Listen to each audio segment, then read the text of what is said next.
Welcome back, everyone, to the weekly Armchair Kickoff podcast. We're on the United show today, Devil's Advocate. And today, it's our match preview for Manchester United versus Leicester City. Massive game in the Premier League, in the race for the Champions League, in the run-in at the business end of the season. And today, I'm joined by three very special guests here on the panel here this evening. So, to the right of me, I'm joined by Mr. Mark Biggs, as always, from Wolf United. And below me, I am joined by my co-host, Mr. Shane Dowley. And to the right of Shane, we are joined by Brad from the Leicester Till I Die YouTube channel. So, very good faces to have on the show tonight. Very good panel. Big up to the panel here tonight. And as always, we're here to talk all things Manchester United, all things Premier League, and the small matter of Manchester United versus Leicester tomorrow night in the Premier League. First of all, the first thing I'd like to speak about tonight, obviously, is the weekend's results for both sides. Both teams had games this weekend. Leicester City were playing Newcastle United on Friday night. And Manchester United were playing Aston Villa Sunday afternoon in the Premier League also. Brad, I'll come to you first because your game was on Friday night, the first game of the weekend for both of our sides. 4-2 defeat by Newcastle. I think massively everyone thought Leicester were going to pick up the 3 points. Massive favourites going into that game. Newcastle kind of pulled up kind of a shock result in the game. What were your thoughts on your team's overall performance and kind of the result in a nutshell? Well, it's interesting you said that we both played at the weekend because we didn't turn up until about the 78th minute in our game. It was a complete shock. It really was an absolute shock. I mean, sometimes when you watch a game, I'm sure you've had some in the past where you've watched your team playing and thinking, this isn't my team. What is going on? And it was literally one of them. For 70 minutes, it was just like, I don't know. It was like playing a game where you see a lower league side get a Premier League side in the FA Cup, and they go at it, but they haven't got the quality up front, and then they get picked off. It was like that for 70 minutes. It was like Newcastle were the Premier League side, and we were a League Two side that had the chances to win it, rued them chances, and Newcastle picked us off. It was so against our season. It was unreal. But Leicester have a habit of not liking being the favourites. We prefer the underdog feeling. So I don't know. There's a lot after that game. I'm glad it wasn't asked to me right after the full-time whistle because I had to reel in my expletives on our post-match show. I can tell you that much. Look, to be fair, we all have these games during the season where, we drop points at home and, it's it can come to a shock. I think Sheffield United at home, for the three of us, would come to mind as a game at home where we didn't expect to drop 3 points to a team that are lower down the table. We all have these games. I think, these teams who are fighting relegation, there's always a slip up somewhere in the business end of the season. They do take points off the big teams. You also look at West Brom, they went to Stamford Bridge and they absolutely demolished them. They done what Real Madrid should have done to them in the Champions League. Do you know what I mean? You wouldn't know who the better team was there. But I think with Leicester now, are you concerned kind of with this kind of last 3 games? You have us, you have Chelsea, and you have Spurs in the last 3 games. Just because this time last season you were in a similar position where you had a tough enough run-in kind of coming in towards the end of the season. I'm less concerned than I was last season. The difference between this season and last season is, and it's easy obviously for the media to jump on it and go, "Oh, they're falling away again. They're going to bottle it again." Because obviously, the points difference that you guys made up on us. We was only 300 points in the lead of you over Christmas. It wasn't, in comparison to this one, it was. But this season, it's been a lot closer. There's a few teams that have dented themselves a bit more, like Tottenham, Arsenal, Liverpool, which is why they're below us in the league, but they've never been too far away. So I'm not too concerned. I mean, our away record gives us a bit of faith going into the 2 out of the 3 games because, to my knowledge, we've only lost to Liverpool and West Ham away from home. So it gives me a glimmer that somewhere between the next 3 games we'll pick up enough points that secure us top 4 football. Whether that's 3 draws and other results go our way or not, I just feel with the consistency of the teams below us, we should get the job done. I'd like to think so anyway. Yeah, I think when you look at the run-in itself, and I think the lads will probably agree as well, that game on Thursday against Liverpool, between us and Liverpool, is massive for yourselves. Because if we beat Liverpool, I think that kind of more or less nearly seals it for yourselves, because I think if you look at the teams below, I think Liverpool are probably our biggest threat. Yeah, I think if you look at the fixtures going into it, they're definitely one that you circle as they're the team with the most, incentive to charge down top four, and have the better chance of doing it, especially if they go to play you in that rearranged fixture and get a win there. They'll be really expecting to break down top four. I think West Ham showed with their defeat to Everton that their inconsistencies are slightly more than the likes of Chelsea and Leicester, which is why I'm not overly concerned about West Ham. I always feel there's a fault with them, whereas Liverpool do look like they're in good form. But it's quite a very cagey and interesting situation for both clubs because, like you said on our show, that you've got Liverpool, and that's a massive game. That's a very historic, massive game, globally. Liverpool versus Manchester United, and with games in quick succession for both clubs. We're making our first FA Cup final appearance in 52 years. We are unfortunately tagged as the worst side in the FA Cup final because we have made 4 or 5 appearances and yet to win it. We've got a not very nice record, to our name in that set. So clubs both have one eye on the game ahead, and I think to a point that also played a part with us in the game against Newcastle, and it sets up a nice, interesting game. And I think the lineup's going to be very difficult to kind of get right. I'd be impressed if anyone who predicts a lineup for tomorrow's game gets it spot on, because both managers know they've got two big games coming up, and it's one of them, isn't it, where you kind of say if you're in charge, you'd sacrifice one for the other, in the nicest way possible, where you'd maybe take the sacrifice of resting some of your stronger players for one game and go all out in the other. And it just depends on which one Ollie and Brendan decide they want to save in the tank for. Do you go for Liverpool because of the history and the rivalry there, or do you go, no, let's really hammer this home and beat Leicester and Liverpool? And do Leicester go and say, well, because of the result against Newcastle, we go strong against United and strong and hope we can continue that into the final? Or do Leicester have to take the punch and rest a few players ahead of the FA Cup final? It's going to be an interesting one. Yeah, again, I think you hit the nail on the head. I think when you look at kind of United, I think we may rest a couple with Liverpool in mind on Thursday, because I think United beat Liverpool, that's them out of the top 4. I think this season, I think that kind of cements that. And I think for us next season, if Liverpool are playing Thursday nights, that's detrimental to their season next year, especially if they're thin squad. Mark, I'm going to come to you just with regards to Leicester. Just probably come to the United game. Obviously, there's a serious run-in for teams involved in the Champions League race. Like, you have the likes of West Ham. They have a favourable enough run-in, but they did have a dent in it yesterday against Everton. They were defeated yesterday. Leicester have Spurs, Chelsea and ourselves.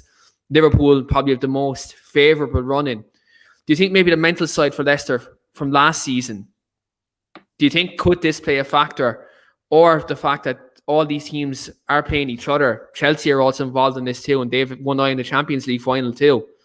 Do you maybe think this run-in for the top 4 in terms of 3rd and 4th, do you maybe think this could go right down to the wire? Yeah, first of all, I just want to say thanks for having me on tonight. I've got a lot of time for Leicester, and I think they're always a good team to watch. They've got a very good structure. Brendan, I actually rate quite highly, and I always like to see them win. I don't support them in any way, but it's always good to see them win, and I hope they do get the top 4. I really do. I can't stand Chelsea. I can't stand Liverpool.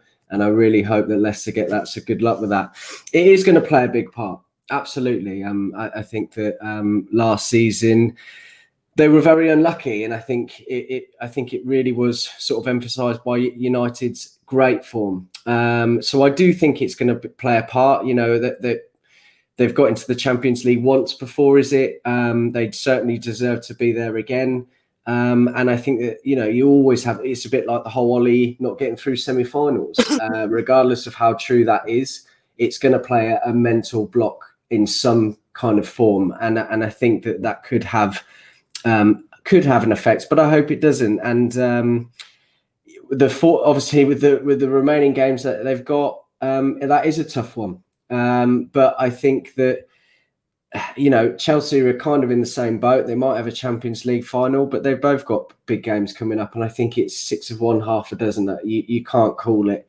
But I hope you absolutely destroy them and Liverpool in the remaining games. So it's certainly going to play a part. And I guess, you got to just take each game at a time. I was on another show last night trying to suss out what the formations are going to be. And I think you're absolutely right, Brad. It's very difficult at the moment. You've got 2 big games, as you say. You might want to rest some players. It would be nice to have a bit of a gentleman's handshake for a draw and go from there. But it's just not going to be that way. But yeah, I think there could be a number of changes, especially from United's point of view. I think Leicester have I think that Leicester have probably got a bit more strength in depth, actually. And I think that they will probably have less changes than what United need. Yeah, I think like you look at United's kind of situation. Obviously, Harry Maguire's in forced change. Tomorrow night, he's injured, and he's actually been playing very well as of late. I think. Do you look at Bruno Fernandes? Do you arrest him? Do you arrest Paul Pogba? These players, Luke Shaw, these players have been flying for us at the moment. Do we give them a rest and maybe give the likes of Van de Beek?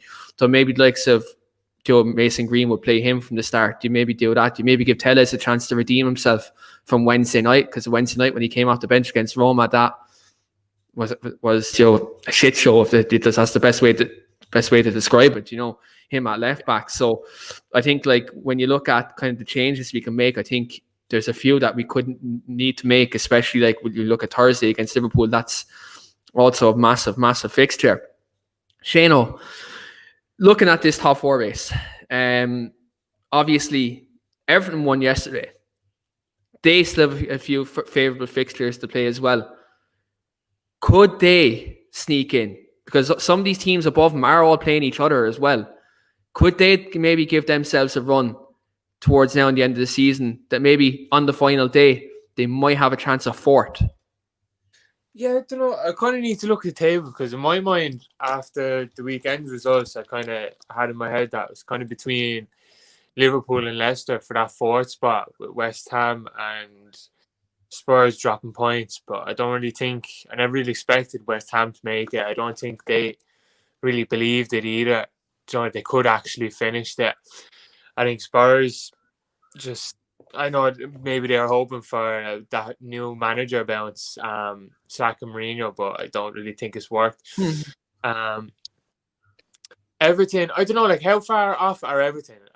Everton are 3 points off West Ham in 5th with a game in hand, but West Ham have a superior goal difference. 3 points off West Ham. So how many points are they off 4th? So they're 4. So they're 8 points off 4th with a game in hand. Yeah, I think it's kind of too much. I get Leicester's last 3 games are actually kind of mad, to be honest. So it'll be tough for them. But I'd be surprised if it's not them or Liverpool that get 4th. I'd rather Leicester got it than Liverpool because fuck them guys. But I think United will probably rest people against Leicester tomorrow and they'll go full strength against Liverpool. So I don't really think Everton will get that, to be honest. I think it's between Liverpool and I'm just not losing because I think Hannibal's asked me sent off for the under-23, so I kind of assume it's 1-1 against Derby. I think he's asked me sent off. I don't know what's going on. But yeah, sorry, to answer your question, I think I'd be surprised if it's not Leicester or Liverpool that make it. Leicester have been really unlucky the last 2 years that come the second half of the season, the last 2 seasons, they've had a lot of injuries, especially last year. I think they're missing Maddison, Pereira, I think was injured for a while. I think they had a few more as well. I think it's kind of been the same this year, and you haven't really heard much about their injuries this year because I think everyone thinks Liverpool would be the only team to pick up injuries this year, to be honest. So I agree. lucky, but at the same time, this seems to happen with Rodgers everywhere he goes. Going back to when he was at Liverpool, they always kind of seem to collapse come the end of the season, and I don't really know what that is. I don't know. Is it unfair to blame him, or is it? Can you put it down to the injuries? I don't really watch Leicester enough probably to say what it is, but yeah, strange one still. Yeah, I think, look, Brendan Rodgers, to be fair, with the resources he's had, I think it's fair to say he's done well within his means to get Leicester back to back. Yeah, he's really good. I really rate him, to be honest. Yeah, me too. I think he's done well within his means to get Leicester a top 4 challenging team. Like within 2 years, when you think about it, right?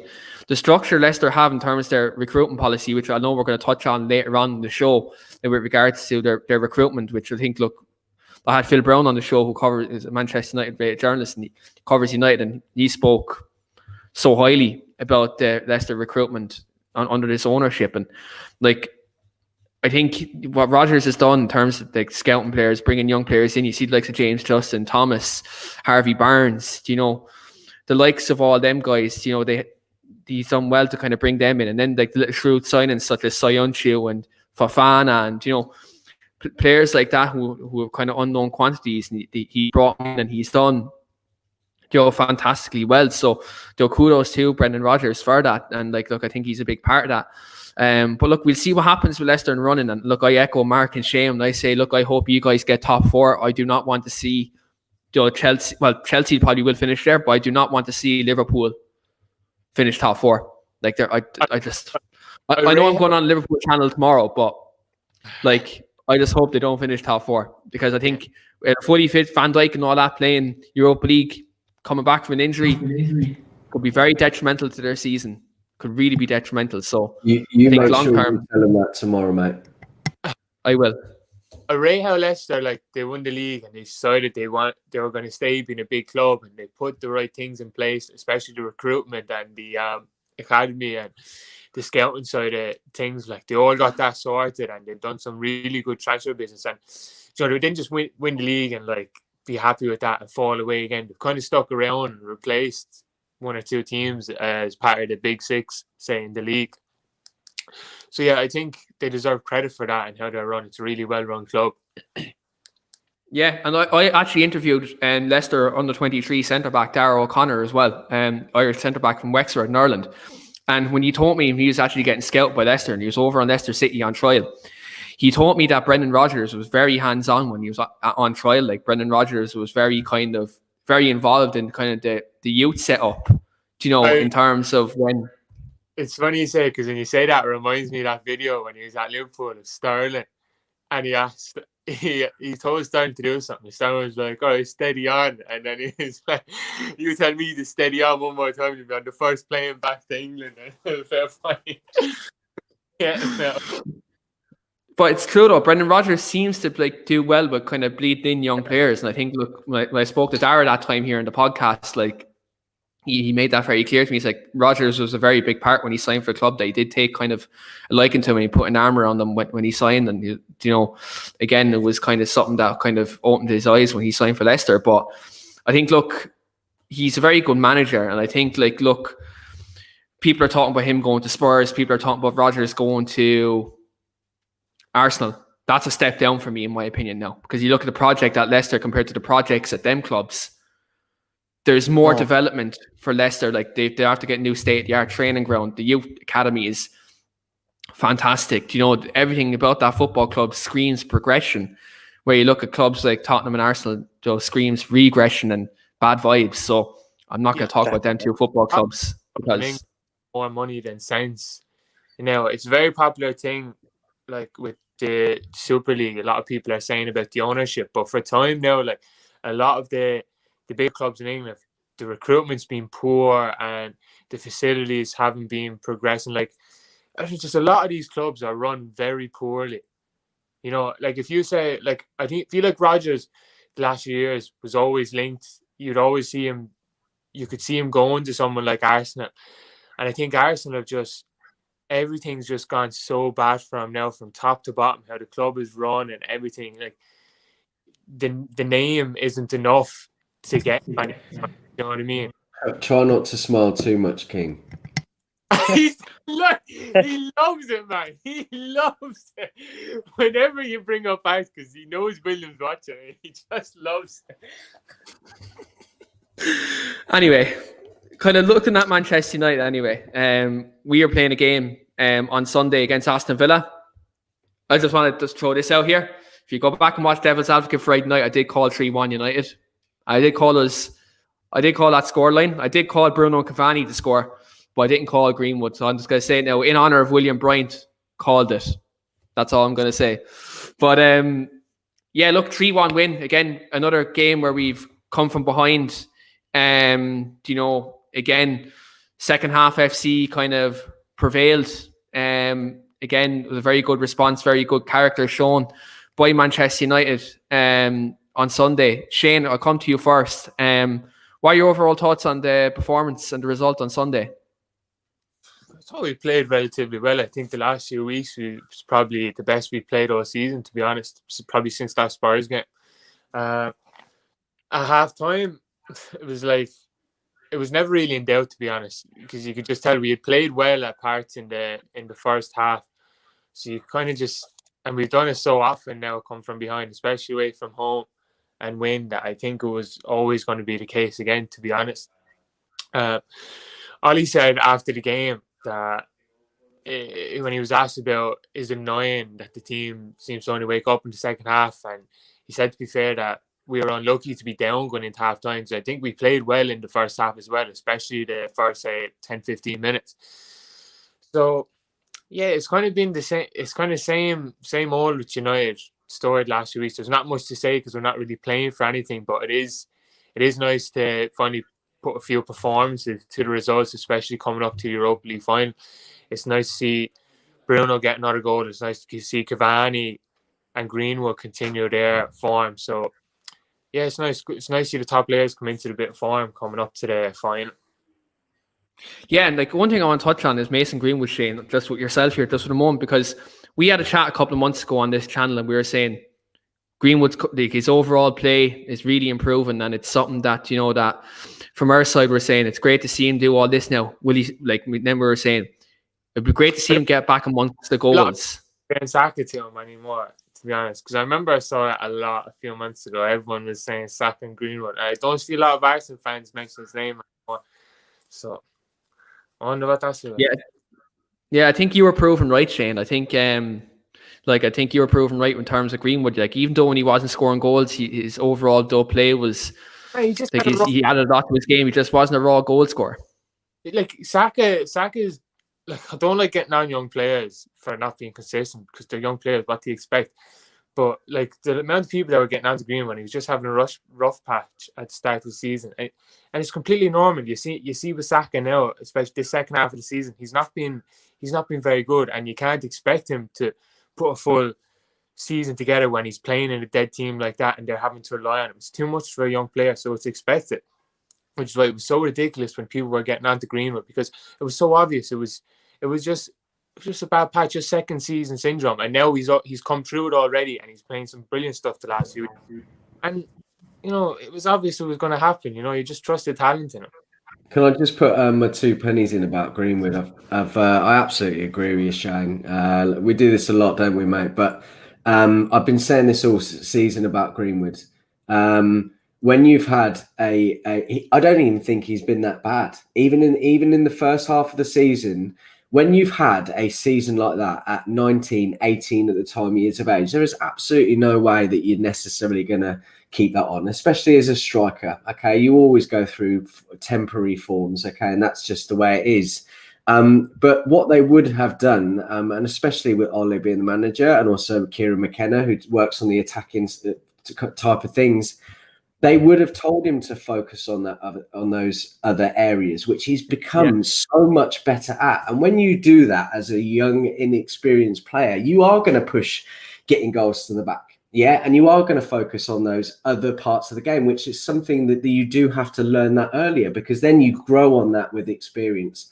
And whilst he wasn't scoring goals, he's improved so much. And now that he started doing all those things, plus scoring those goals, it's really great to see, and it will do his confidence absolute wonders. Yeah, and I think like you look at kind of his positioning in games and getting into the right place. I think a lot of that's learning from Cavani. I think he's definitely studied his movement in training and stuff like that. I think that's definitely a big part of his upturn in form. Mark, in terms of Sunday yourself, you were very confident kind of going into Sunday as well. Obviously, we're on the back of qualification for the Europa League final. Again, character was shown on Sunday, and again, another player who you rep massively is Luke Shaw. Again, another more or less man of the match performance from Luke Shaw on Sunday. Overall thoughts on the performance of the team and most notably Luke Shaw? Yeah, I'm so proud of Luke, really. And to be honest with you, I've given him a lot of criticism in the past, and I'm so pleased that he is now the player that he is, and that we knew that he could potentially be. He was brilliant at Southampton, and he had a double leg break, man, and something that you would struggle to get over physically and mentally, and I think he's absolutely done brilliant. So pleased that he's playing like he is, and I'm so pleased he was able to give two fingers to Mourinho. But I thought he was exceptional, and to be honest with you, whilst Bruno has been magnificent, he's dipped in form. Pogba hasn't really been 100% since the beginning of the season, even if he has been one of our better players more recently, and I absolutely love him. I would be absolutely shocked if Luke Shaw does not get player of the season. I think he thoroughly deserves it. And it's not just about having a great season. It's also what you've gone through. I think that people need to look at that a little bit more. What you've gone through, how badly you may have been treated, the injury that you have. And whilst you look at just this season, I think that does have to come into it to a certain extent. Really pleased with the performance at the weekend. Our record coming back after a European game, and it's been like that for a number of years now, even after during Fergie's reign, has not been the best, and I'm really, really pleased. And you know what? And this is, please, Brad, don't think it's arrogance at all.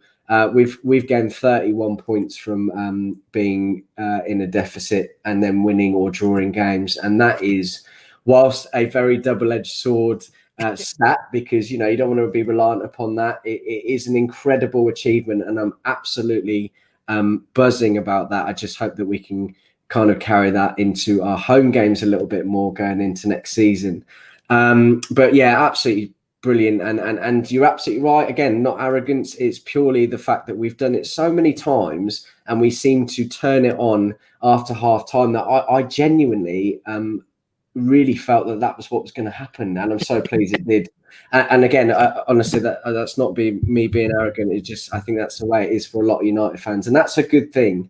But yeah, really pleased with the performance. Really pleased. We got Cavani's been amazing. Luke was excellent. Pogba excellent again, and they're exciting to watch. It's a really good team to watch at the moment. Really good. Yeah, I think it's the most likeable United team post Sir Alex, I think. Absolutely. Easily, man. And it's the best team to watch as well. I know there are some games, there's been a few this season, where when it doesn't click and it's pretty dreadful to watch. But most of the time, like even when we aren't playing well, we still manage to create some chances and we still manage to grind out results. And it was just, this is the best group of talent we've had since that Fergie team, easily. And once you have good players, that's most of the time the best players win. So once you have some assembling talent, the team is going to be good to watch and it's going to win more often than not. But all he deserves, absolutely, he does deserve 100%.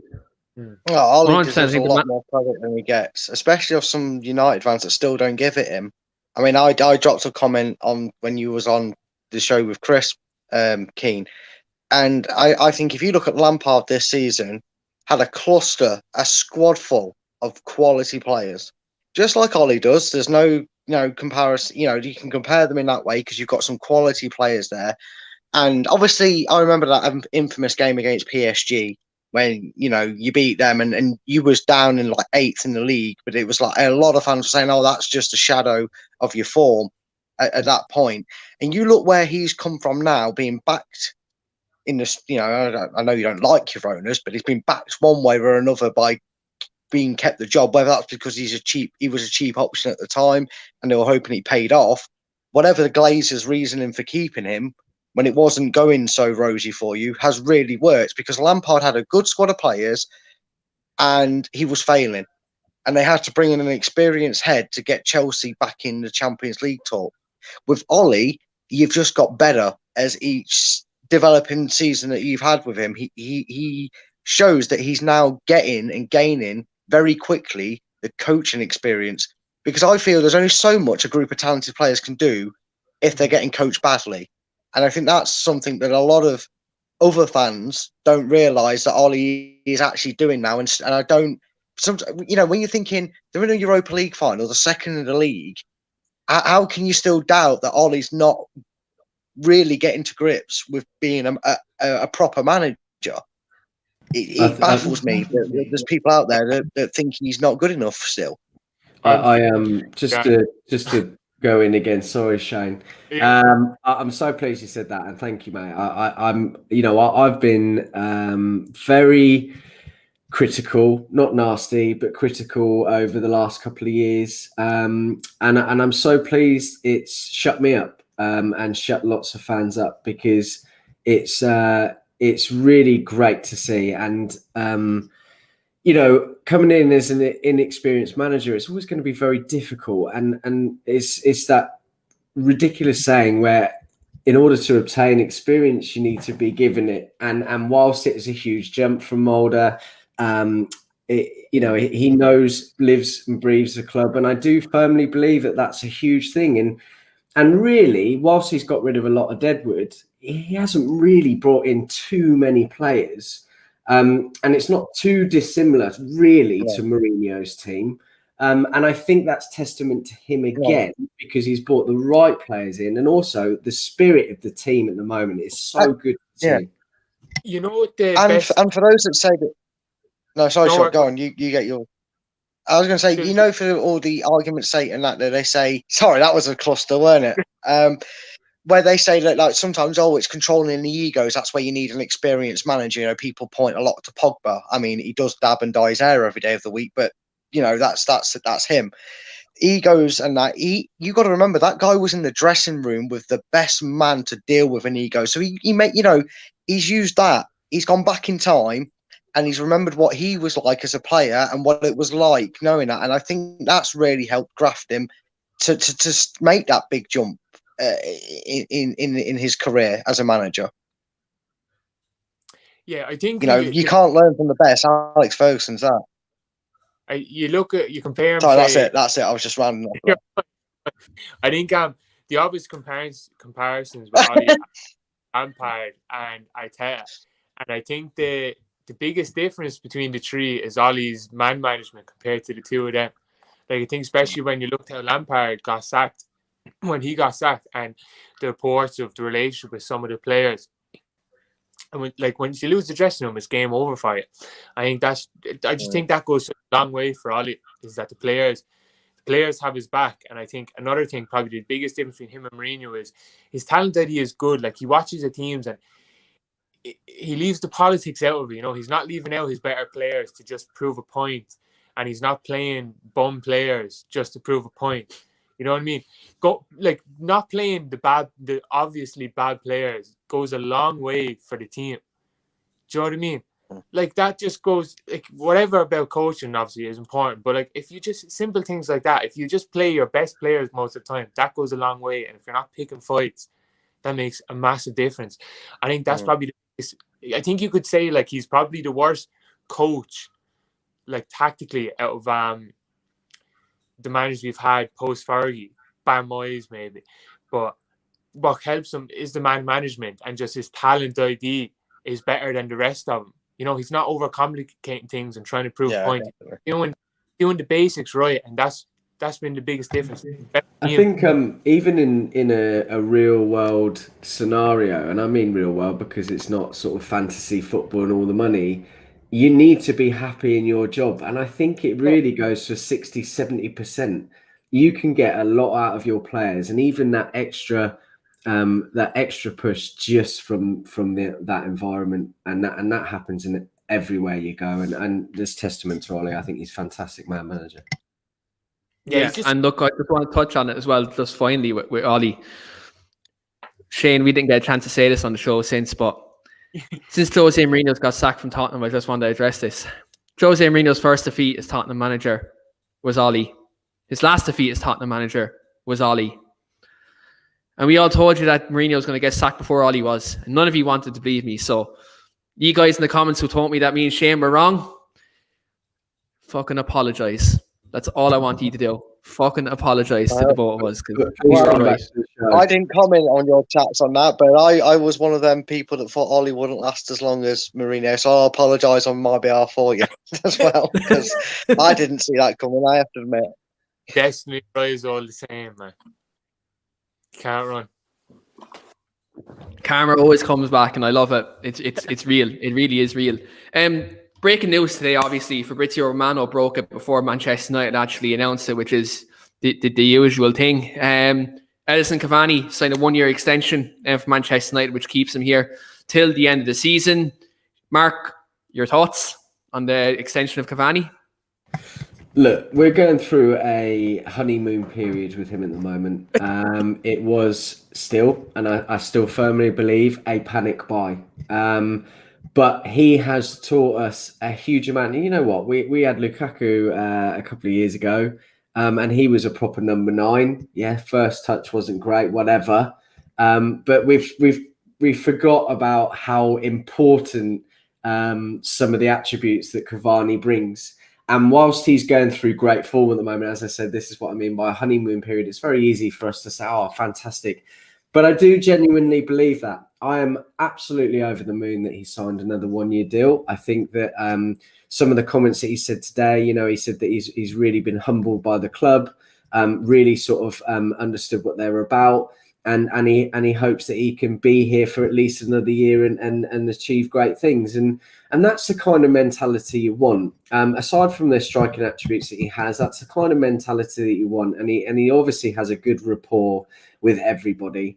And I think it's going to pay absolute dividends for Greenwood, possibly Martial, and maybe Rashford too, but especially Greenwood. Honestly, I'm absolutely chuffed.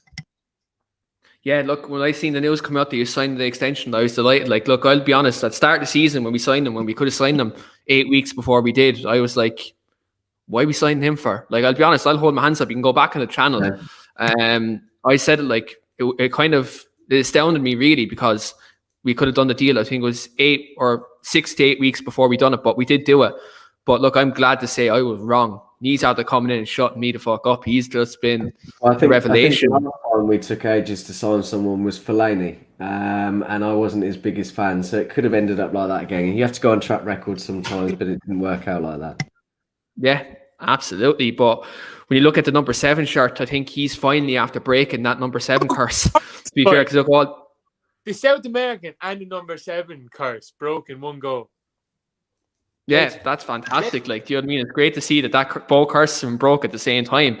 But Shane, again, you've had your reservations about Cavani this season, but you've gone on record the last couple of weeks and you've said he's turned out to be a very good signing. When you've seen the news break that it's a 1-year extension and he's going to be kind of there to be integral a part of Greenwood's development, what was your thoughts? Well, when we first signed him, I know it was definitely a panic buy, but I was happy we signed him because I thought like it would prove to be a good signing. But then, like after the first few weeks, and not maybe the first few weeks, but even just up to the few weeks ago, I was like, I don't really think he's been that great, to be honest. People are cutting him flack because Martial is so bad. I wasn't really that fan of what I was seeing from him. But the last few weeks, like, I think I might get a jersey with his name on it, to be honest, because he's just playing so well, and it's just, man, he's so not annoying, like he gets it, like he's not dropping in trying to do too much and all this, like he knows what he is and his movement is just so sick. You watch, like, say against Roma, Roma say he missed 2 sitters, but he still scored 2, and that's what you're going to get with him, because you're happy with that because his movement is so good. He can afford to miss them chances because you're going to get another one with his movement. And I just think it's because I think we haven't had a striker like that for so long, because even Lukaku, his movement, I thought at United, his movement at the time was dead.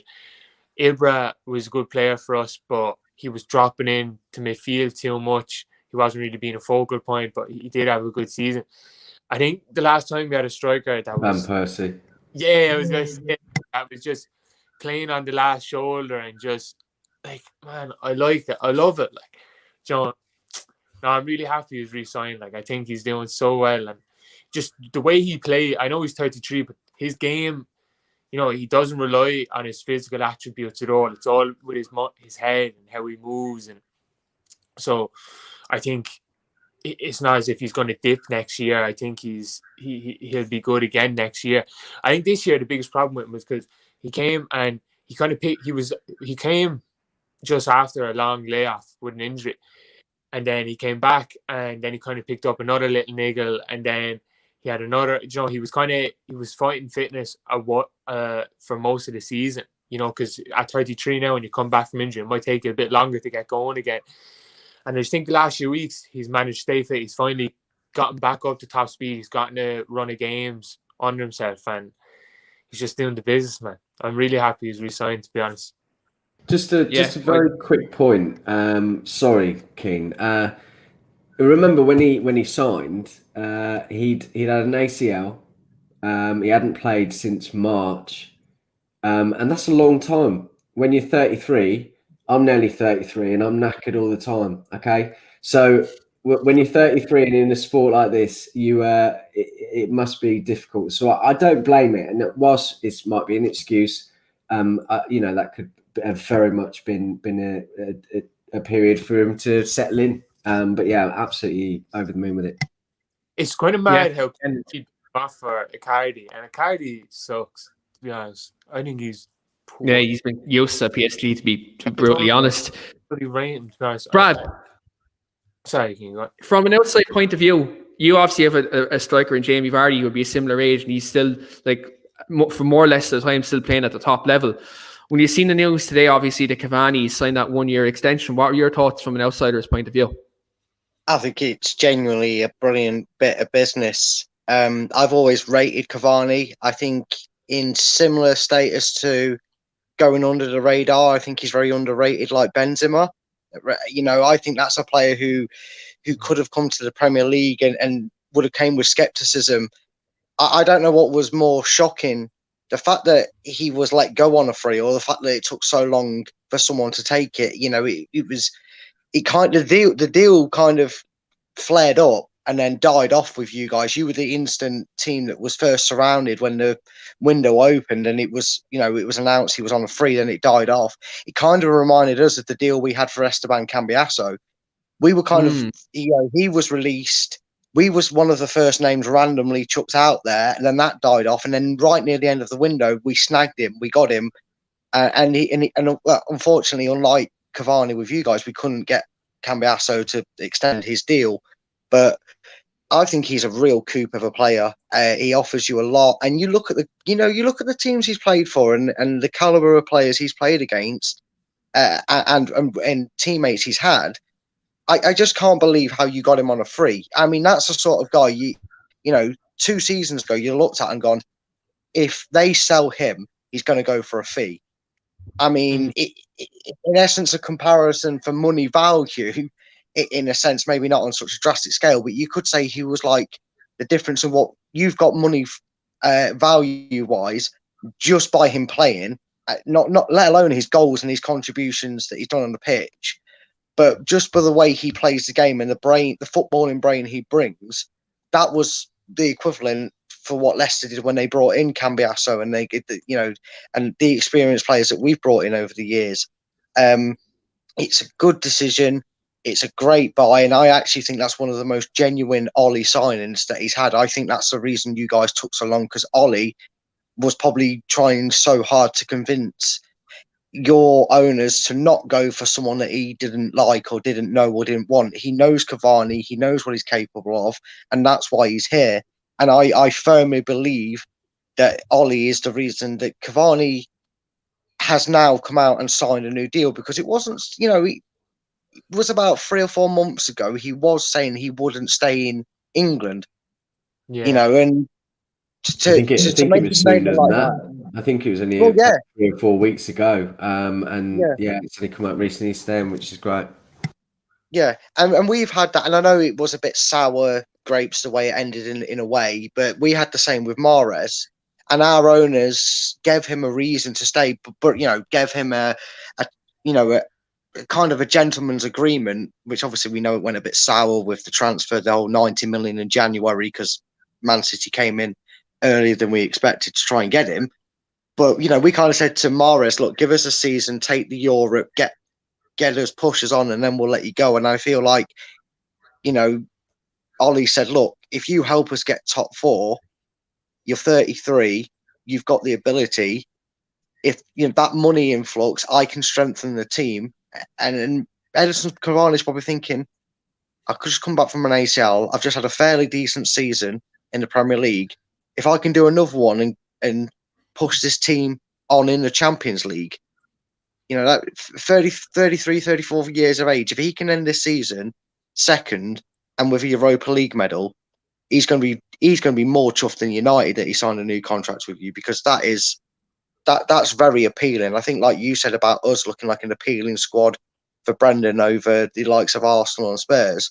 I think suddenly this season, with how things have gone at United, someone like Cavani or someone of that caliber is suddenly now interested in United. I think you could, if the Glazers go out or not dependent, you could have an interesting transfer window, because getting someone like that to change their mind and decide, I want another year at United, I'm buying into what they're doing, could convince some players that maybe would have turned you down at the start of this season wanting to join you. I'm very envious of the business you've got done early. Yeah, look, it's unlike us to kind of get it done early now. I think, look, for us from a contract standpoint, there's two players now we need to tie down: Paul Pogba, Bruno Fernandes. No, Whatever about Bruno Fernandes, keep him. I still have the issue with Pogba. I do feel like he's a quality player. I'm not doubting his talent, but I feel like he only turns it on when it's January or the season's coming to an end. He frustrates me as a player. I only see bit parts. Maybe I'm only seeing the media stirred the pot thing. But what is it about Pogba that has United fans wax lyrical about him? Because I see a lot of match reports and highlights where I didn't even know Pogba was on the pitch. Shane, do you want to chime in on that one? What's It is. Like, Shane is Paul Pogba's biggest advocate, so I'll leave Shane take the floor at this one. This year, I think he's been so fucking sick for us. Like, I think the start of the season, it was scary hours at the start of the season. He was just stinking it up, and I don't know how much of that was down to COVID or his own poor forms. I'm gonna give him the benefit of the doubt and say it was COVID, but he had a really poor start to the season.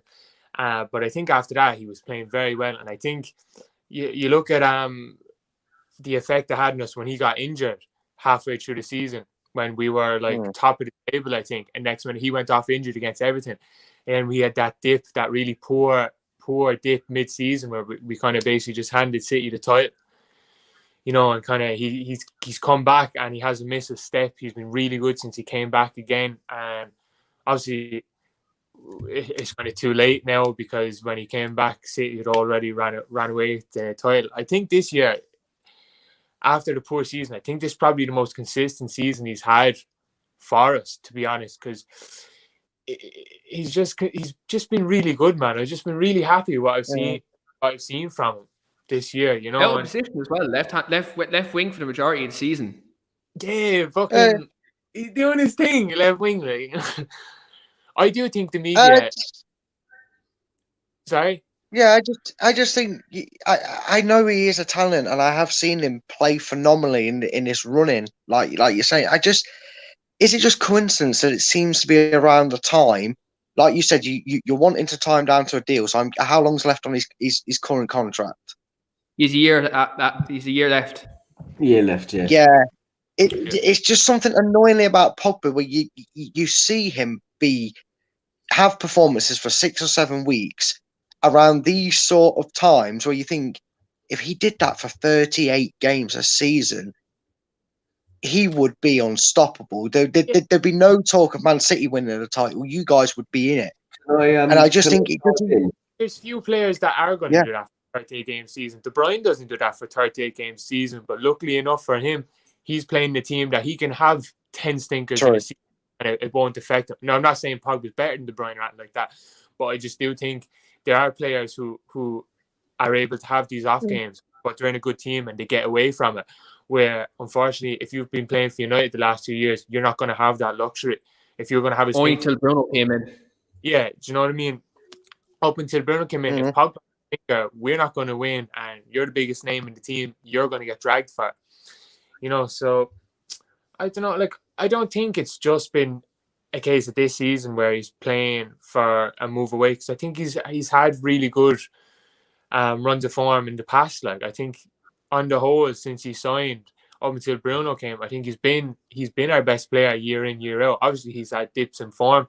I'll be the first one to say that. He's had some awful games, but I do think too much is made out of it at times because the media overblows it. You look at Sky Sports Twitter page, they haven't changed their header in 5 years. It's still Pogba. You know, they love Pogba because they love talking about him, whether that's good or bad. People, unfortunately, there's a lot of there's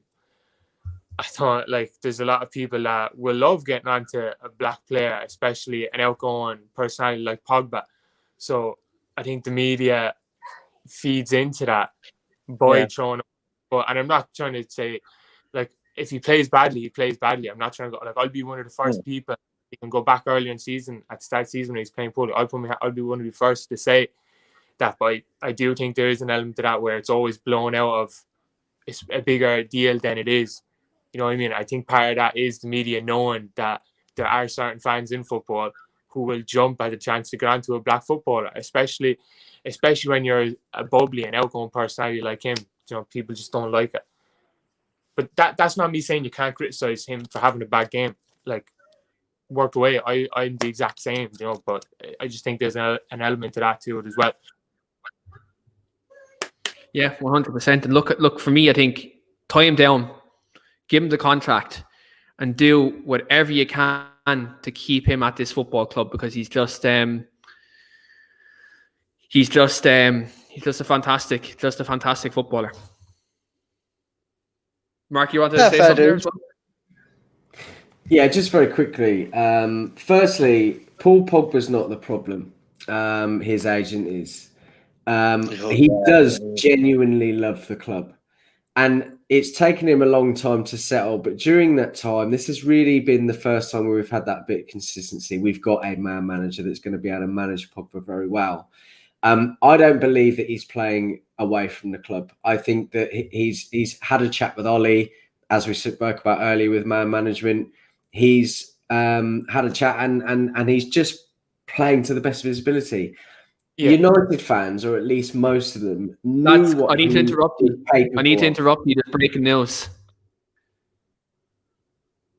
Shit. Harry Maguire is out for the rest of the season and looks like he's going to miss the Europa League final. That kind of sucks. We're going to catch you for second. We're going to catch you for second. 80 million well spent. That's, I could bring it in now. I'm joking. That's a shame. That's a shame for you. That is a shame at the back for you guys. Because he's been playing really well lately. Second half of the season was the same last year. He kind of had a slow start, but the second half of the season, last 2 years, he's been playing really well. Yeah, that's after killing me now, guys. That is after killing me, because he's been actually playing so well as of late, and he's really kind of stood up, especially his last couple of weeks. He's been a leader. Harry Maguire's been a leader. Where's that broken? I've not seen anything on Twitter yet. I can see a Sky's News on my phone, but I daren't drag it down because it will cut me off the stream. Let's see if I can do it. I'll check Sky Sports News here on my phone now. Oh no, it's just telling me that that Fulham are relegated because they're not relegated, but they're losing 2-0. Yeah, I'm not sure how true that is, and I read something yesterday, again, not gospel, that he potentially won't be there for the Leicester game, but should be back. So I really hope that's not the case, and I cannot see anything on Twitter yet. So hopefully, to be fair, looking on Twitter now, they're saying he's going to miss the final 4 Premier League games. I think I'm seeing no kind of sources are coming out. Rory, I know you're in the comments. Where did you see this? What source Did you get it? If it's the Sun or something like that, I don't believe it. If you want some saving grace, we were told Evans was out for a season, and apparently he's only going to miss the game against you lot. So you never know; it might be just someone breaking some bad news from a dodgy site. Anytime a City player goes down injured, they're meant to miss the whole season, and then they go to a quick trip to the clinic in Barcelona, and they're back in a few weeks. So I don't know what that is. Yeah. Joe, since we're talking about players, I just wanted to quickly touch on, before we get to our combined 11s, I'd quickly like to touch on transfer news that came out last night on Ivan Toney and Samari to Leicester City. United fans in the group last night, in our group chat, were talking very highly about this. We think it's great business for Leicester going into the summer. What are your thoughts, Brad? Probably the same thing about what you've just said about Maguire. I've seen tweets. I've seen apparently that Wesley Fofana uploaded a tweet and then had to remove it in regards to that Sarri transfer. Toney was linked with us in January. My only issue is he's 31. And I know you could say, well, Brad, you've got a 34-year-old up front. Why are you complaining about someone younger? He's not got the years behind him to get the Premiership. You know, I think he'd be more like Timo Pukki when he came up with Norwich. A lot of people were hungry to see him, you know, in the Premiership, thinking he was going to take it by storm. And, you know, after that game against Liverpool, he didn't really do much throughout the season. I saw people. I remember everyone talking about that. I think he scored twice against City in the first day, and everyone's like, "No." And that was it. And no, I never heard of him since. He's no Wes Hoolahan, that's for sure. Anyway, no, definitely not. He's no Grant either. What was that bloke? I go to say Avram Grant, but that's the manager. But anyway, he used to play for. The name's gone. That's going to bug me now. But Grant Holt. Yeah, was it Grant there you Holt? go, lads. They are. Yeah, that was it. Grant Holt. That was it. Yeah, musical chimes. Sorry about that. But yeah, it'd be interesting. It's very unusual to see a player. I'm just going to pretend it's not happening. Don't worry about me. It's very interesting to see a player leak something. That's quite new. I know the source that it came from in regards to the midfielder is quite reliable. He's got quite a few of our transfers on. He was correct with us loaning Tillemans. He was correct with us having the option to buy him first as well. That was all included in his loan deal. He was the one, I believe, that first broke of us going for Mahrez. It's interesting, especially with that Dennis Pratt might be looking to move out. So we and obviously there's always strong rumours with Maddison leaving. If one of them two is to leave, we do need to add depth and quality into that area just to keep that engine ticking over. Because that's obviously the spine. Sorry, what was that? I know I can't really see I can't see Maddison leaving now because I can't see where he go. I usually think United would go in for him after signing Bruno, and that turned out so well. I don't see that. So I think. Sorry, work away. I don't know. All I was going to say is you're probably right with Maddison, to be honest with you. I think, especially with what happened a few weeks ago, I don't think that's done him any favours in regards to a move away from a club that's considered bigger than us.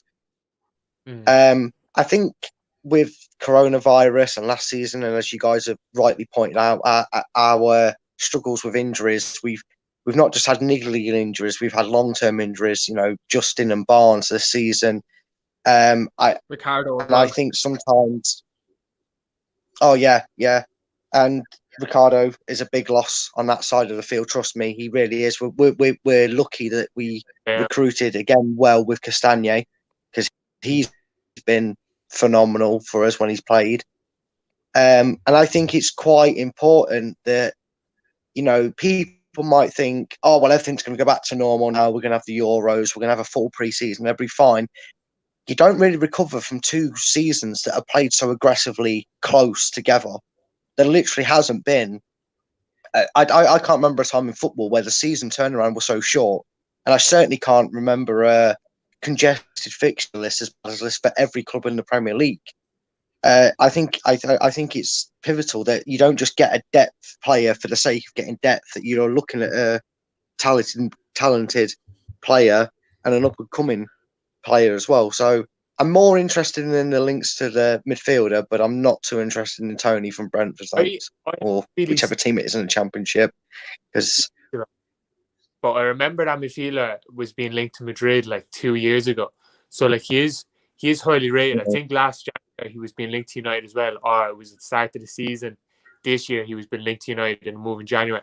So I know he's meant to be highly rated, but I haven't really watched too much of him myself, to be honest. Yeah, he's highly rated in Europe. So it'd be interesting to see kind of what happens, in terms of him kind of signing and what impact he have. Because look, Lille have a good record of selling on players and kind of apart from Nicolas Pepe, a lot of them have worked out. Like, you know what I mean?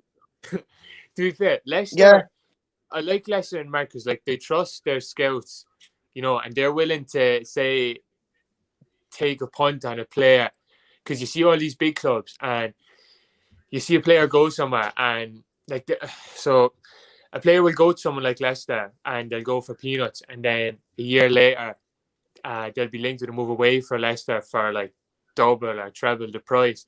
It's because Leicester are willing to take the advice from a scout and go in on it and take a chance on a player, and these big clubs aren't.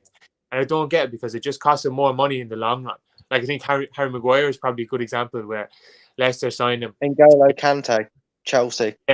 Yeah, exactly. Because you hear so many of these big clubs and they come out years later and say, the manager will say, "Oh, I had a chance to sign this player," but they never did because they wouldn't take the chance. Wenger. Everyone Wenger says about. But and then you hear like 2 years later, then they're being linked to the move away for so much more money. I hope so. Absolutely. And again, look, absolutely. Like I think you look at kind of Leicester's kind of structure and the way they do it. Like I think anyone goes in for Wilfred Ndidi now, they're paying 80-90 million. If anyone goes in for Fofana, they're paying 50-60 million. If anyone goes in for James Justin, English tax, 40 to 45 million. These are the prices teams are going to have to pay to go in for these players. I think he's a good player. He's versatile as well. Like I think he's played right back, left back. He's playing centre half and a back three as well. He's a good player, and I think they signed him from was it like one team or someone like that. It was very down. Luton Town. Sorry, we signed him from Luton Town.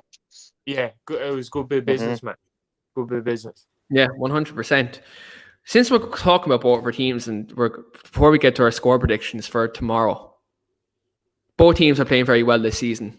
Both of them have played fantastic football, and look, they've been two good advocates for the Premier League if you want to watch entertaining teams.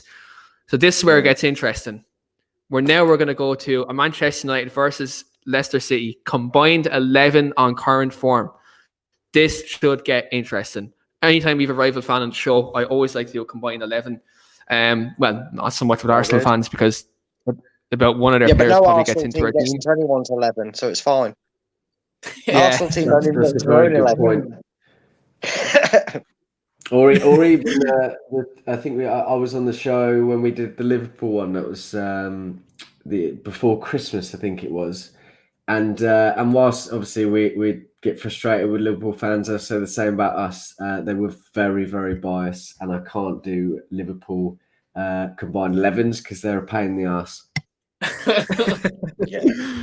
It'll be interesting on our Liverpool preview on Wednesday. Let's just say that. But get me on to United and Leicester combined 11.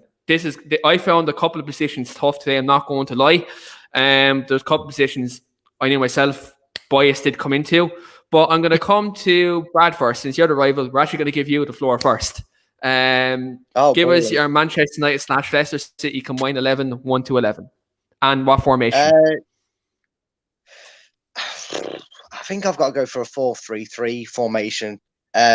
Basically, just because of two key injuries to our squad, I would go with very, very tough choice. You could flip between an up-and-coming Henderson and Casper. I think I'm going to put my bias head on and say that Casper just takes the goalkeeping position, but it's one of them for me. Like I said, it's very tough because you wouldn't argue with any of that's my them being toughest in one as goal. well. I would I'm going to go with Maguire, and I'm going to partner him with Fofana as my centre back pairing. I'm going to throw Ricardo onto. I want to put one of our left or right backs in, but I can't put a left back in because although James Dustin is good, he's been out for most of the season, and hand on heart, Luke Shaw's been a very impressive player, so he goes in at left back. Right back, I might have to give you the edge because I think Ricardo's injury's not done him any favours. He came back in November and he's not really been the same. If it was last season, I would have Ricardo right back, but I'm going to just put Wan-Bissaka in there. So it's quite dominated by United at the moment. But then the midfield, my personal opinion on Pogba, he's not getting in there, but I'd go with Ndidi.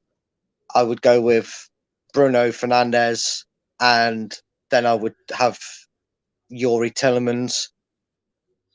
Fair enough. I would then probably have, on form, I would have Rashford and Iheanacho going up front, and I would probably stick Cavani as like sitting just behind them two, so he can use his aerial presence and pick up the balls and manoeuvre it around. But I would go with if you've got someone like Iheanacho and Rashford up front, I think he sits better in that, sitting just behind them, so he can flick the balls onto them and let them run onto Kind of it all false day. line kind of role. Yeah, exactly. That's exactly the sort of role I'd have him in, that to fit him into the squad, because that's where we lack. Without Harvey Barnes on that left, I can't go for, putting Greenwood and Barnes into the squad and players like that, because it's just a formation we've not played for a while. On current form and what I've got, that would be my starting 11. It's interesting. So, let's see. Let's compare the United. Clear on that. Yes, it's interesting choices. And I think probably the back fives are probably going to be the most similar. I think when you go through all four of the teams. I'll actually go second with the combined 11s. Like you, Brad, I'm going 4-3-3.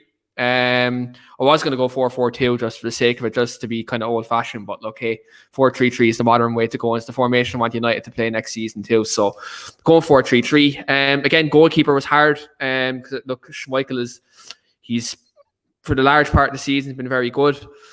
But on the flip side, Dean Henderson's come in for the last 2.5 months, and he's really shown why I said at the start of the season he should be United's number one.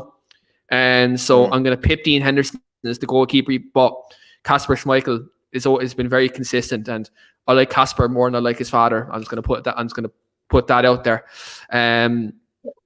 The back four, I'm going to go Wan-Bissaka. Right back, I'm going to go Fofana and Maguire centre back. Luke Shaw left back. Midfield three slightly different. I went with Ndidi as the holding midfielder. Then the other two, I've Pogba and Fernandes. My front three is different as well. There's one change in the front three. I have Kelechi and Nacho on the left, Greenwood on the right instead of Rashford, and I have Cavani up top. Reason why I have Greenwood in there is goal scoring record in the last couple of months has been superior to Rashford's. And look, I think Iheanacho deserves to get in there on current form ahead of Rashford, to be brutally honest. I love Rashford. People on this channel know I love Rashford. But I need to be honest. I need to be brutal here. Greenwood has been playing a lot better than Marcus Rashford in the last kind of 2 months, 6 weeks to 2 months. So, and based on that form, I have to go Mason Greenwood ahead of Rashford. But again, Rashford's production this season again is improved on last year, and people call him overrated. Go to Specsavers, my friends, please, and thanks very much. Mark, gonna come to you. Your combined 11. What formation and what's your 1 to 11? Okay, first of all, Keane, you're going to think I'm either a copycat or being lazy. But I genuinely, if I could show you the text that I sent to the missus this afternoon, you might ask, she won't give a shit. She doesn't, but I had to write it down somewhere. I had exactly the same as you, but I'm going to give a few more reasons. Now, it's actually come to me. I think the last time I was on your show, buddy, was the preview for the FA Cup against Leicester, which congratulations, well done. And this is why I also hope you go on and win it, because we lost to the best team in the FA Cup. But I've gone exactly the same as you, but I'm going to give you a couple of reasons for mine. Henderson, I've been calling out for a very long time. This is no disrespect for David De Gea. But I really feel that he assures that defense so much more. He gives them a lot more reassurance into coming out for the ball, being a lot more commanding. Now, in my last combined 11, I did pick Schmeichel. I think he's a very, very good goalkeeper, and I put him in my team last time. But I have to go with Henderson. I really feel he brings so much more. Now, not as good a shot stopper as De Gea, but he brings that extra bit for all the other points that I made. Aaron Wan-Bissaka, Maguire and Fofana. I said Fofana last time. I think he's a great buy by you guys. Another testament to your recruitment policy. And I think he would actually partner Maguire very, very well. And he's the kind of centre-back really that we're looking out for. And I think we have been linked with him, but I hope for your sake you get to keep him. Maguire and Shaw. And Ndidi, one of the defensive midfielders, which would be one of my favourites to get, other than a few abroad. I think he's a brilliant defensive midfielder, and I think he'd actually work very well in our team. Great player. I said Tielemans last time because he was on great form at the time, but this time I'm going to say Fernandes and Pogba. I don't think, on current form, that you can really argue with that. I'm going to make a little change, actually, Keane. I'm not going to go with Iheanacho. I'm going to go with Rashford still. You're absolutely right. At the moment, he's not really on form. But a bit like Bruno, we always rave about how great he is. He's actually not been particularly great up until more recently. But he still manages to get a goal or an assist, and the same with Rashford. So I'm going to go with him on the left. I'm going to go with Greenwood on the right, what I mentioned earlier, and your points too, Keane. I'm going to go Cavani at the moment. I don't think I can pick anyone else as a striker. It's a 4-3-3. 4-3-3. Yeah, look, again, I think that's going to be the formation all forwards pick, not unless Shane wants to bring back the Mourinho days and just park the bus and play 6 at the back. I don't know what Shane's thinking at the moment, but Shane, unmute. I'm going to unmute your mic here now, brother, and combined 11. So fuck 4-2-3. I've gone 4-2-3-1. Fuck it. I do 4-4-2-3 just for this combined team. I went 4-2-3-1. So with Mike, spoil sport. with Schmeichel and Henderson, I think it's pretty much a toss-up. I'd probably go Schmeichel just because I know it's on current form, but I think they've probably been about the same. But Schmeichel's kind of just maybe over the course of the season played more, so I give him the benefit of the doubt. I go Wan-Bissaka right back, who I think Ricardo is really good, but I think just the last few weeks, I think Wan-Bissaka is probably playing the best. Reece, I think Wan-Bissaka is probably playing his best football for United since he signed. He's improved a lot in build-up, which was always my biggest issue with him, probably less so going forward. I think his biggest issue, I think, was more so just on the ball in the build-up, more so than him going forward in the final third. So I think he's playing really well. I agree with you. I go Maguire and Fofana, centre half. I think both of them are playing really well at the moment. Fofana is probably one of the examples where Leicester take a punt on a player, and in maybe a year or two, maybe if they move him on, he's going to go for something like 100 million or something, I go Shaw left back. I think we're all in agreement with that. He's probably been the best. He's definitely been the best left back in the Premier League this season. Probably one of the best in Europe. I haven't really watched enough European football to say that, but I'll say it anyway. I think he has been. I think it would be fair. I think he's been phenomenal. The two in midfield, then I went Ndidi and Tielemans. I like Tielemans. I think he the end of last season he was looking kind of funny. But I think this season he's picked it up a lot, and I think he's been probably one of Leicester's better performers this year. Would I be right in saying that? I don't know. Yeah. Ndidi, I like Ndidi. I think Ndidi is a good player. I don't really want him at United because I don't think he'd be good fit, but I do think he's a good player, and I think he's been really good for Leicester. So I'd have two of them in midfield. I'll have Pogba left wing because that's kind of where he's been playing for United recently, and he's been sick there. He's been really good. Right wing, I think over the course of the season, I think Rashford's been better than Greenwood, but just these last few weeks, I'd probably go with Greenwood because Greenwood's been, whereas Rashford's been contributing steadily anyway these last few weeks of goal and assists. His performance have dipped, but to be fair, like Mark said, he's still delivering, which is brilliant. But I think just the last few weeks, I think Greenwood, who's been scoring, and his all-round game has been very good recently as well. So I'll probably just go Greenwood. And I know Nacho has been really good lately, but Cavani's been fucking sick the last few weeks, so I go with him up front. Shane went 4-2-3-1, and do you know what? The minute you said 4-2-3-1, I was thinking Pogba's on the left. I knew straight away. I was like, Pogba's left wing. Yeah. I forgot to say Bruno's number 10, obviously. I left him out. But yeah, how could you forget Bruno? Oh, wait. Not going to go there, Shano. Not going to go there. We've a question in from Matt, who is an Everton fan, and was on his podcast A Week in Football. Do check that out on Spotify. I was on there talking about the protests that happened at Old Trafford there last week. Do check that out on Spotify. Matt says in the comments, question for the panel here, for United boys. So I'll go to Mark and Shane with this one. Who would you rather get, Bissouma or Ndidi? Mark, come to you first. I'm going to have to go Bissouma, and that's purely on the basis that he would be cheaper. And I'm going to be honest with you, I don't think United will ever do business with Leicester again because of Maguire. And I'm only trying to be realistic with it. I think he's going to be cheaper, and I don't think we're going to have our pants pulled down. And that's purely the reason. I think Ndidi is a better player. I do think he would fit the system, and but I'm going to go Bissouma because I think everyone else would go Ndidi. Shano?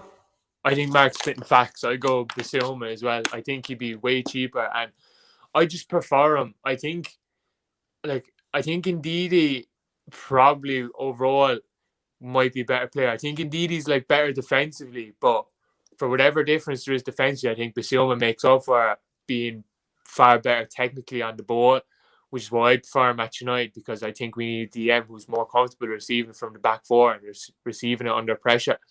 So I go Bissouma as well. But I think, like Mark said, the biggest difference there would probably he cost maybe half the price.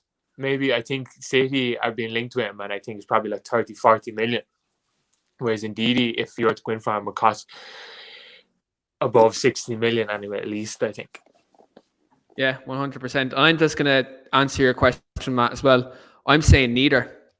There's one man I want at Manchester United in holding midfield. He's a traitor to our country, but a very, very class holding midfielder, Mr. Declan Rice. I want him at Manchester United. Let's offer 45 million plus Lingard. Let's get that deal going. Do you know what I mean? Let's get that man at our football club. Now, that is something I didn't think I'd hear. I thought, when you said traitor to your country, I thought he was going to say Jack Grealish here. I did not expect you to go for Grealish. I did not expect Declan Rice to come out of your mouth as a player you'd want. I think he's severely overrated. Yeah. He's in a West Ham side that's making Jesse Lingard look good. That says a lot. Go on. That's controversial. I love Declan Rice. I didn't really rate Declan last year. Declan Rice is at the right club. Sorry, go on. That was it. I was just saying he's at the right sort of club. He's at his level.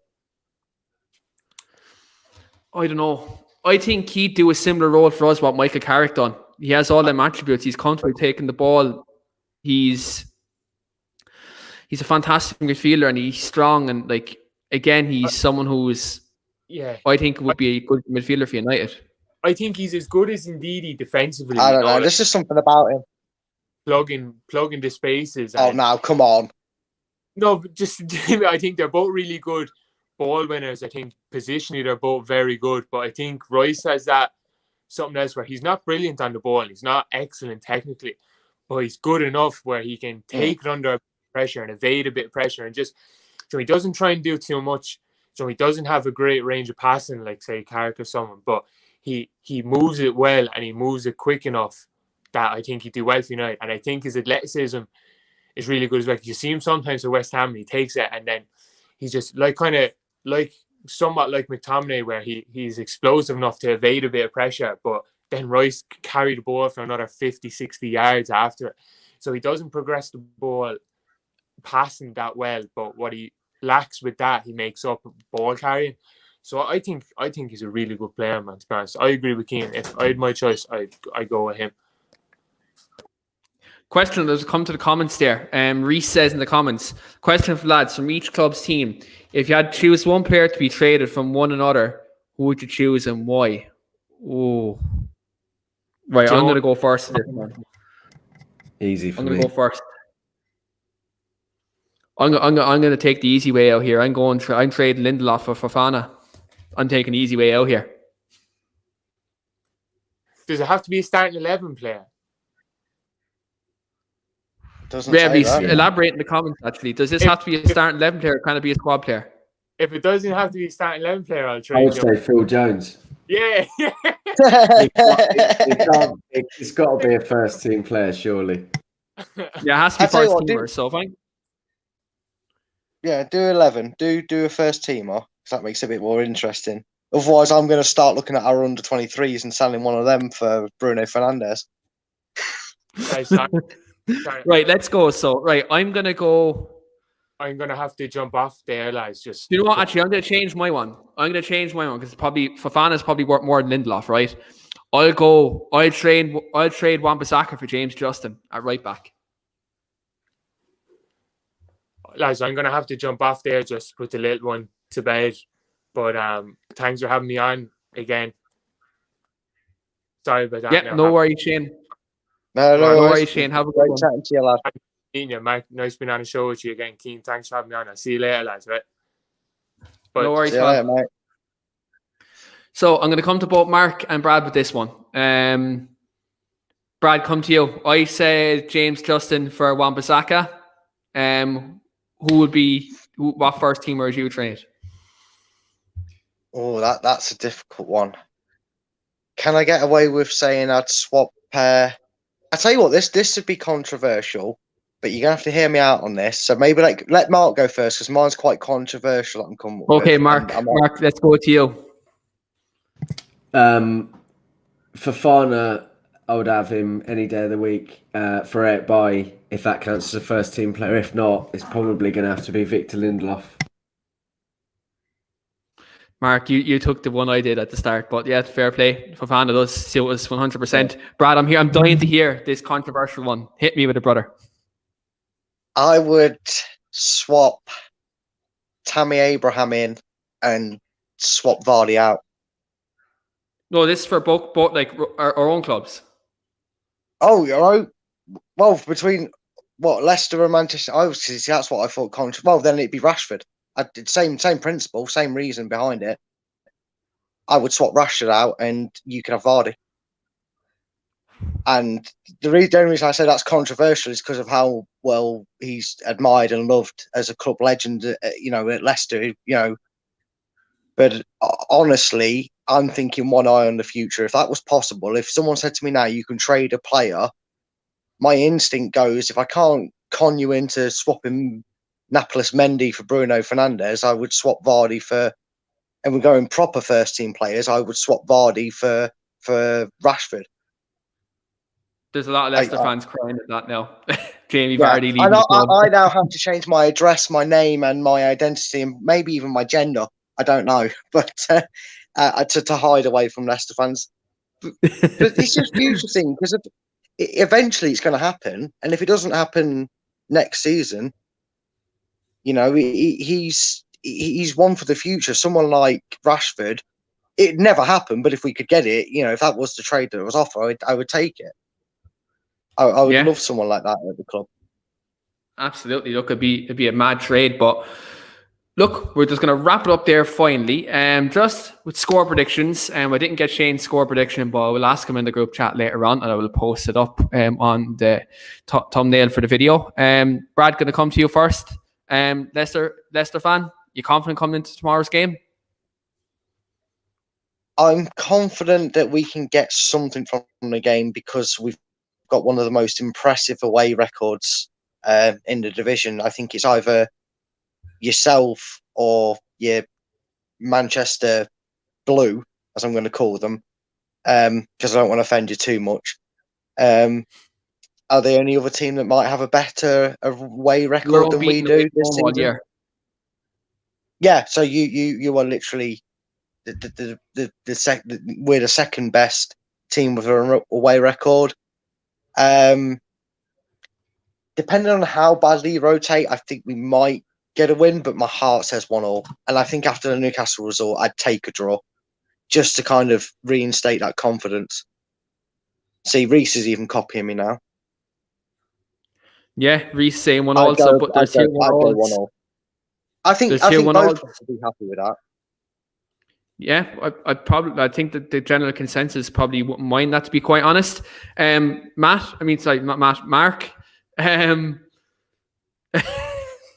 What's your score prediction for tomorrow? I'll never forgive you for that, Keane. No, I'm only playing.